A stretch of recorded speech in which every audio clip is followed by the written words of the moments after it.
I really flat out just said at the post show, I was like, guys, I'm terrible at picking fights. I might have picked everyone wrong on the main card last week. What's up, everybody? Laura Sanko here, as always, joined by the great Dean Thomas, here to talk about UFC 294 going down this weekend in Abu Dhabi.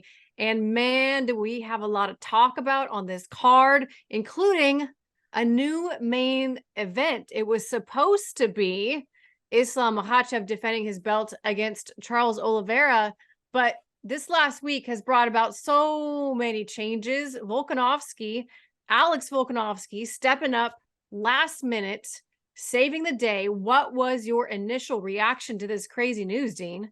Well, I mean, it's been a week of news, right? It's been one of the more busy weeks that we can remember in a long time. And it kind of brings me back to like when John Jones didn't want to fight Chael Sonnen and they scratched that whole card. And it brings you back to the UFC 279. That's what I was thinking. It was 279. That was crazy. Right. I mean, but when you add in all the USADA mess and then you add in like some celebrity boxing, I mean, to try to distract away from all the nonsense.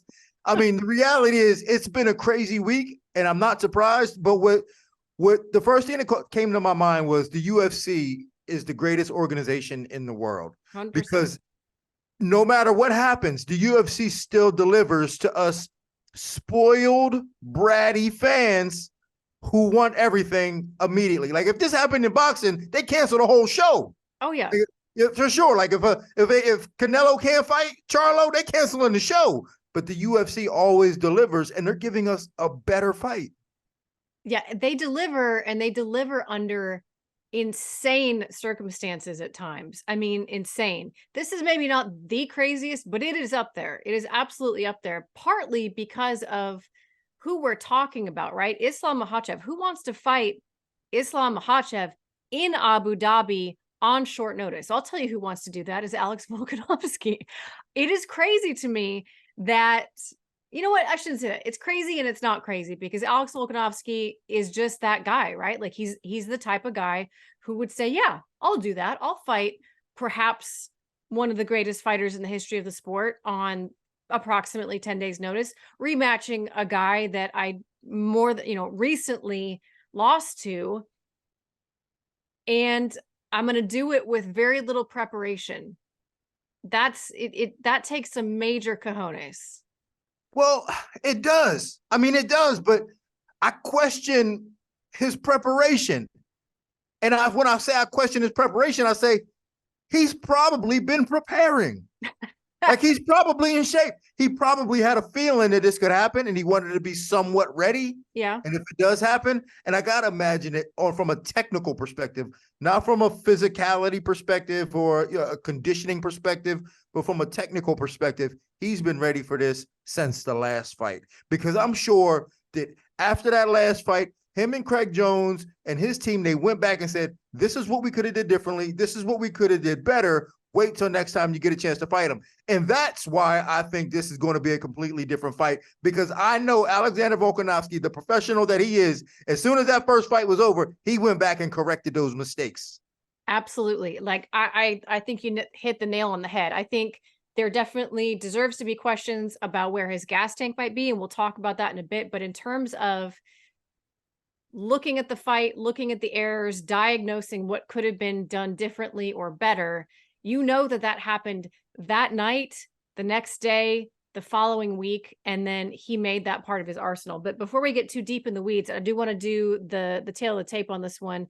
Look at some of the stats we've got going here. Islam Makhachev 24-1 versus Alexander Volkanovski 26-2. Their UFC records respectively are both 13-1. You've got 5'10" versus 5'6". Volkanovski obviously headed up to lightweight, but I think he looks pretty good at that weight. Actually has a 1.5-inch reach advantage, Volkanovski does, despite being so much shorter. Southpaw, obviously, for Makhachev, orthodox, but switches all the time for Volkanovski. And in terms of their stats, the ones I guess I'd like to highlight, the striking accuracy, both of them have very high striking accuracy. And we saw that last fight, 59.2% for Islam, 57% for Volkanovski. Volkanovski, a much higher volume of significant strikes per minute, 6.25 versus 2.35. And then you get down to the takedown averages. I mean, Islam Makhachev's takedown accuracy and his takedown average per fight off the charts, 62% takedown accuracy. And that the only reason that's not higher is because he just chains things together. So sometimes that number is a little bit deceiving. Right. Takedown average per fight, or excuse me, per 15 minutes, 3.24. Again, it probably would be higher, but he tends to just keep guys down once he gets them down, and a 90% takedown defense. And, you know, a lot of that, I think we saw sort of play out in that first fight. And so I guess my first question to you is, how did you, I don't know if you've rewatched it. I've rewatched it a couple times recently. Do you remember how you scored that first fight between them? I think I scored it with Volkanovski winning. I really did. I thought Volkanovski did enough based on the criteria of what I was looking for in terms of damage. It's difficult sometimes because we oftentimes score them differently, right? When we go damage versus duration, but the way Volkanovski was able to accumulate that damage, I felt was weighed higher in my mind over the duration of control that Islam had on Volkanovski. And that's really the key, right? I had it scored for Islam, but I had it 3-2. So I had the fight pretty close as well. But you're right. I mean, when you know, some of the biggest moments that stuck out from the fight were the long stretches of control for Makhachev, which tactically is important, strategically is important, but in terms of scoring is not important. What matters is what he was doing with that. And some of those positions, you could call them close rear naked choke threats, and some of them were not. You know, go ahead. No, what I'm saying is, like, you know, to get somebody's back takes a tremendous amount of skill, because there's a lot that has to happen in order to get somebody's back and maintain that position. But after about 30 seconds or a minute, you're just kind of like, all right, now what? Right. So it's like, okay, we get it. You can get their back and hold them there. But then do you start penalizing them or rewarding them for being able to hold a guy in back control for 4 minutes? I mean, come on now. Like, if you hold somebody in back control for 4 minutes, do you really want to reward them all that much? I get it. Like, you should give them, you know, high praise for getting the back, because that takes a tremendous amount of skill. But to hold it for 4 minutes is, in a way, kind of stalling. Mm-hmm. It is kind of stalling. I think that's kind of what the criteria speaks to, right? Because you essentially don't get credit in terms of the judges for holding someone's back unless you are really threatening with submissions. If you're not threatening with submissions and you just have that position and you're not advancing the position and you're not landing punches from that position, then it is, you know, in a sense, it's like not really helping you all that much. You're kind of stalling. But on the flip side, to play devil's advocate to myself, it's also more difficult to get somebody's back and hold it for 4 minutes than it is to close your eyes, throw a punch, and cut somebody. Yeah. And they would give you more credit for closing your eyes and accidentally cutting somebody than it does. So it's a very difficult, slippery slope, or, you know, a line that we have to kind of guide that we follow. And it's very difficult sometimes to follow that. Yeah. To your point, though, regardless, I think, of how you score the fight, I think we'll just go off of what the judges had it. The judges had it for Islam. I had it for Islam. Judges had it for Islam. I think a lot of people did, but there was certainly a pretty big camp that would have given the fight to Volk. Regardless of that, though, I think you can say that Volk won the moment, because a lot of us had very different expectations about what that fight could look like, given how dominant Islam had been in all of his previous fights, just how thoroughly he had thrashed a lot of his opponents, Volk going up a weight class. I mean, being so short, all of these things. Volkanovski won the moment, but I do think that we learned so much about both of their fighting styles from that fight. I mean, we had a long, full-length fight to go off of, lots of striking, lots of grappling, lots of clinching. there's a lot to sort of untangle there and talk about. And so I guess I'll start with, how differently do you think each of these guys is going to approach this rematch? And maybe excuse me, maybe start with Makhachev. How differently do you think he'll approach it, if at all? I don't think he's going to approach it much differently. I think that he's going to be a little bit more calculated because he knows he can be hurt by Alex. And that's the thing too, is that now that he knows he can be hurt, because when you got a guy moving up in weight, the big question is, oh, will he have the power at lightweight, or he's too small? So there may have been an element of, okay, he's a small guy, he's not going to hurt me. And then he was in for a surprise. So he may be a little bit more on his defense than he was in the first fight, and be a little bit more calculated and strategic about taking his shots and so on and so forth. I still think it's going to be hard to shoot on Alex because Alex is smaller than him, and a lot of his takedowns are body locks. So he's going to have to figure out a way to get a body lock on a smaller guy. Now, because he's fighting a smaller guy, I assume that he would probably try to use the front headlock a little bit more. That might be a difference that he makes, is going to the front headlock a little bit more. And then I don't know if he's going to be able to use his length in terms of his striking arsenal, because I still think that that's going to be a detriment for him, because Alex is just better than him and can do more damage from there. So I think it'll be a little bit difficult for Volkanovski to make some adjustments, because I think he fights one way. Yeah. I think I'm not sure he can make the necessary adjustments to make this easier for him. Yeah, the thing that really stood out to me, I had to do like a few telestration breakdowns for ESPN. So I got really, like, I got granular with everything, really in the weeds. And the thing that jumped out to me that I didn't fully pick up on in the moment was that for this fight in particular, in the last fight, two of Volkanovski's biggest weapons were not completely negated, but diminished: his jab and his calf kick. And it has to do with the fact that Islam is strictly southpaw. He'll occasionally switch orthodox, but he is 90% of the time he's fighting southpaw. You add on that another layer, because of course Volkanovski has fought other southpaws before. Brian Ortega did really well against him, was able to be much more aggressive against him. But if you couch the southpaw approach of Makhachev and you add in the fact that he was mostly counter striking, he has this tremendous threat of the takedown. When you add those factors in, it really changed Volkanovski's ability to use his jab effectively. The way that Makhachev was positioning himself, the way that Volkanovski had to be really careful about crashing in, and crashing makes it sound messy, but the way that Volkanovski closes distance in other fights is so, I found it to be much more effective. Like, he was tagging Brian Ortega up, he was tagging, Max Holloway up. And of course he did hit Islam a few times, but by and large, Islam was countering really, really effectively against Volkanovski's step through strikes.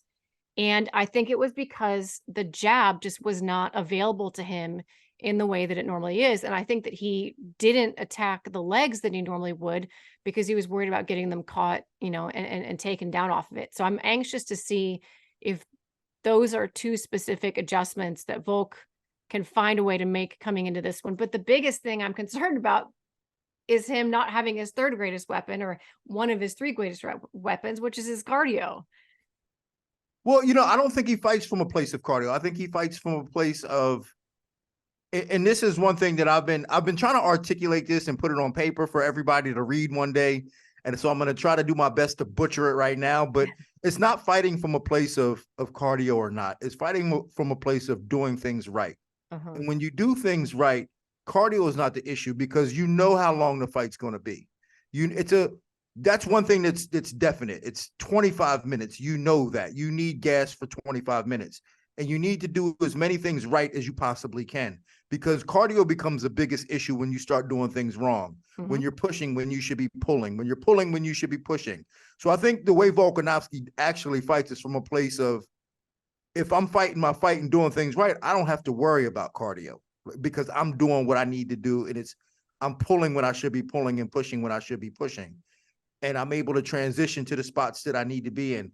So I don't think cardio is going to be that big of an issue for him, because I think he's so reliant on his skill set and he's so confident that he can get that done and do the things that he needs to do, that he's not going to get tired. Yeah. So I think that's where he's coming from. I think the only part about that, and I entirely agree with everything you're saying, because proper decision-making, proper fight IQ is what leads to you being able to manage a fight in a way that allows you to showcase the cardio that you have built. Because you're right, everybody can train for 25 minutes. Everyone Right. can. So why Everybody do can. some fighters look great at minute 24 and some look like absolute trash? And that's decision making, right? Yeah, It that's comes down to decision making. decision making. Yeah. Yeah. But the thing, I guess, that I didn't realize until I started digging in is when he had hand surgery, not all that long ago. And Oh, so yeah.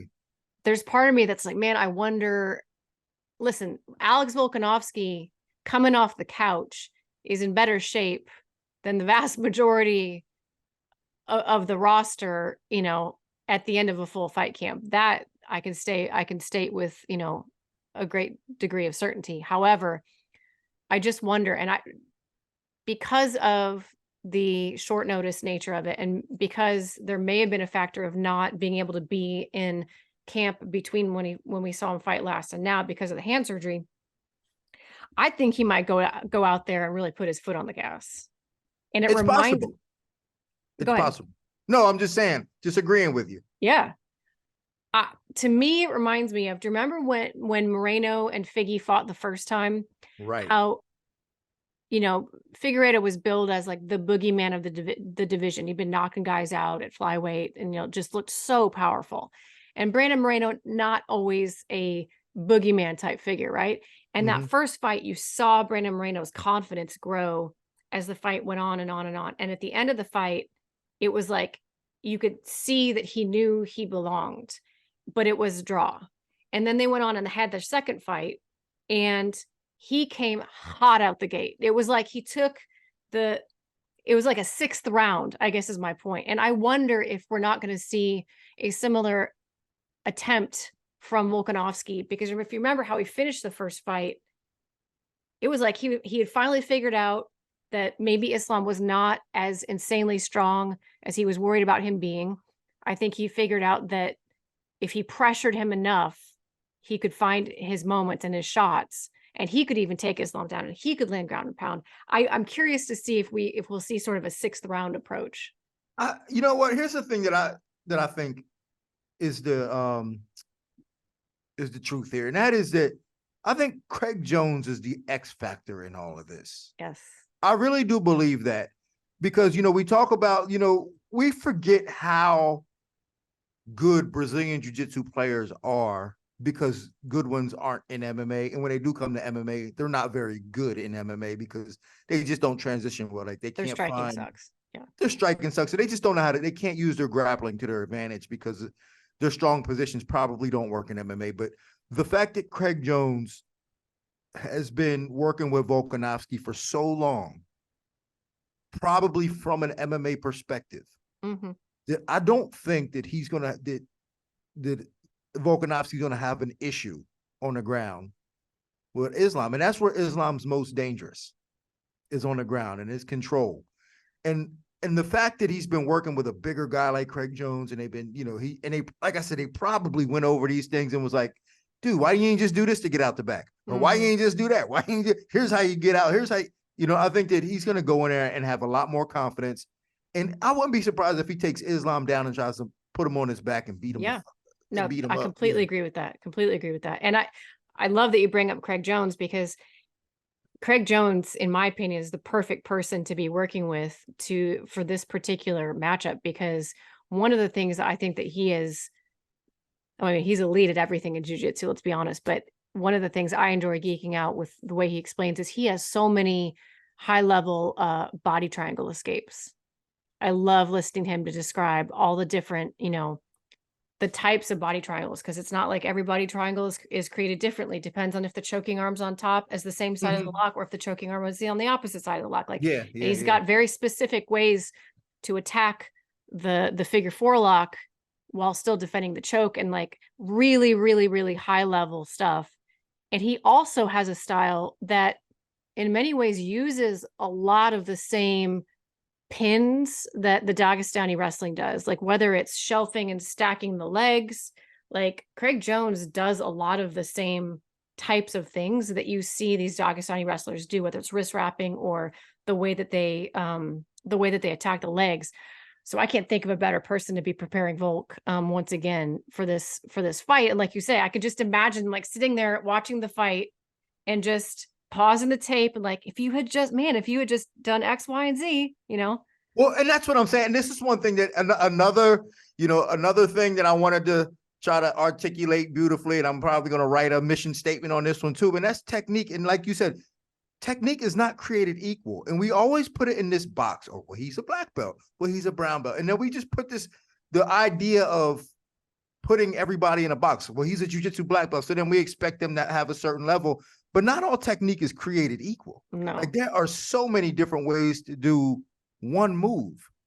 And the fact that you got a guy like Craig Jones who understands all that stuff, he can give Volkanovski all the cheat sheets that he needs in order to defend pretty much anything that I believe Islam can do. Yeah. At this point now, If Volkanovski wins, what do you think this does for his candidacy for goathood? Because he would then be on that short list of 2 division champions. He would beat the one guy that he had the loss to. I mean, even if he doesn't win, you almost still got to put him up. Like as of right now, the fact that he even took the fight on this short notice, you got to put him in the conversation. But if he wins, you gotta really consider him in the top 3. And then it depends on what else he does afterwards that you got to put him at number 1. Like the reality is like, if he can win this fight and then maybe defend it once at lightweight and then maybe defend it one more time at featherweight, you got to put him in number 1. Like what else does he need to do? Yeah. Like he's like right now, what he's doing is special. It's different. Because the only person up to this point that has actually been able to toggle back and defend both belts was Amanda Nunes. There really hasn't been a male fighter who's been able to defend both simultaneously. That would be rarefied air, one and only. I mean, honestly, like even if he wins this fight, I wouldn't be mad if somebody was like, he's the GOAT. I would be like, that is a strong case. Like just because you talk about Amanda Nunes and nothing against, women's MMA, but the skill level that Amanda was going back and forth between 145 and 135 in the female divisions is nothing compared to 155, which is what many people believe to be the deepest division in all of MMA. I still say bantamweight, but for the sake of this argument, we're going to say the lightweight is the deepest division in all of MMA, and featherweight is still one of the stronger divisions. Yep. The fact that he can even challenge for the lightweight belt and do what he did the first time is argument to say he's the GOAT. I just love what he's doing right now because it's different, it's special, and he should be a role model to other fighters out there. Yeah. Because he's taking chances. He's extremely skilled. His IQ is off the charts. Like he almost does everything perfect as a fighter. Like he is just like the prototype of the fighter, which all fighters should look up to. Like he doesn't get in trouble. He don't be doing dumb stuff. Like I really like where he's at right now in his career. And then when it's over, he's probably just going to be done with it because he's going to know that he put everything into it right now. Exactly. And I see him being one of those guys that is very content with his life. Once he decides to hang it up, he's going to be able to sit back and enjoy the spoils, enjoy his family, and know that, like you said, know that he did it right. If Makhachev wins, what's next for him? Because we've got this messy situation now with Charles Oliveira and Mateusz Gamrot. And, I hadn't really heard this storyline, and Chael says some wild stuff sometimes, some really wild stuff. But then I went down this rabbit hole because he put out this, Chael puts out this video, and it's funny because he's like on the treadmill and he's like, guys, normally I would stop for a video like this, but this video isn't even worth my time. I'm not even gonna get off the treadmill. And basically he was talking about how Charles Oliveira didn't want this fight, didn't want it, said he didn't want it, said he wasn't going to do it. And sure enough, here we are type of situation. So I guess my question is, do you buy that line of thinking? And if so, is it Charles versus Mateusz next? I mean, You might have to. It depends on what happens in this fight, because if Alex wins, then do you give Islam a rematch? I think you have to. I mean, it depends on, You I guess think it you depends, right? but That but listen, you got Justin Gaethje out there who's biting at the chops to fight. yeah. Justin Gaethje, like I say, you bring Justin Gaethje in and add him into the mix. I almost have a, and Chael is right in a way, and this is why you can't cry wolf, because when you go around telling everybody, yeah, I don't want the fight, I don't want the fight, and then you take the fight, and then something happens, and now you really can't take the fight. It looks like that you never really wanted to fight in the first place. So it depends, man. And I'm not sure if you do Mateus Gamrot and Oliveira, or you just make Oliveira wait until you insert Gaethje in for the first time and say, Yeah. listen, you can wait, you can stick around and wait, but we're going to put Gaethje in there. So that's what I'm thinking. And then Mateus Gamrot, let's just face it, he comes out in this looking the worst because he the backup, but they went to two other guys, at least two other guys, before they were considering using him for this fight. Three other guys. I'm sure they went to Dustin. I'm sure they went to Gaethje. Yeah, and then Volkanovski was like, yeah, I'll do it. And then Mateus Gamrot, they was just like, sorry, kid. Yeah, it's a crappy situation to be in, because it's like he's got the skill set that makes him worthy of being in that type of spot where he could get pulled in and it would be a great fight, but he doesn't have the name and the pull to make this a, you know, Abu Dhabi UFC pay-per-view headline worthy type of situation. So yeah, it's definitely a crappy spot for him to be in, but I wouldn't mind seeing Charles versus Mateusz next, but you're right. Justin Gaethje doesn't have a dance partner either. And that might very well happen, all depending on what happens with Conor McGregor when he fights Michael Chandler. Because if Conor comes back and beats Michael Chandler, you can rest assured everything is being put on hold until Conor wants to fight for that belt. And that is that going to be at 55? I still find it so hard to believe. It doesn't matter. It doesn't matter. It doesn't matter. If Conor beats Gaethje at 170, that counts at 155, because they're going to be like, well, he's a 155er anyway. Yeah. That's going to count at 155. It doesn't matter what weight class they do. They can make up a weight class. If Conor comes back and wins his next fight, you can guarantee he is fighting for the belt. You know what I could see happening? This is a little wild, but I could see a situation where Conor Chandler takes place at 170. Conor wins. Islam goes up to 170 to fight Conor at 170. Well, it depends, right? I feel like that fight, I feel like the world wants that fight because of the whole, like, could be Islam and Conor. It depends, right? Well, I mean, that's if he wins the belt, right? Yes. That's if he wins, right? If he wins and still has the belt. Yeah. But then would Conor want to do that at 170 against Islam without the belt? Who knows? See, that's the question. That's the question. Probably not. Which, I mean, you never know, though. You never know. Yeah. There's a lot that can happen, which is why, you know, obviously the UFC is not going to be announcing all these big decisions, because there's so many different roads that this thing can travel on that we just don't know what's going to happen. And they all end up changing anyway. So yeah, I'm excited that regardless of the changes, I do feel like we got perhaps an even better card than we had initially. And certainly this main event is one that I am really, really looking forward to. Do you want to have a pick, or are you going to pass?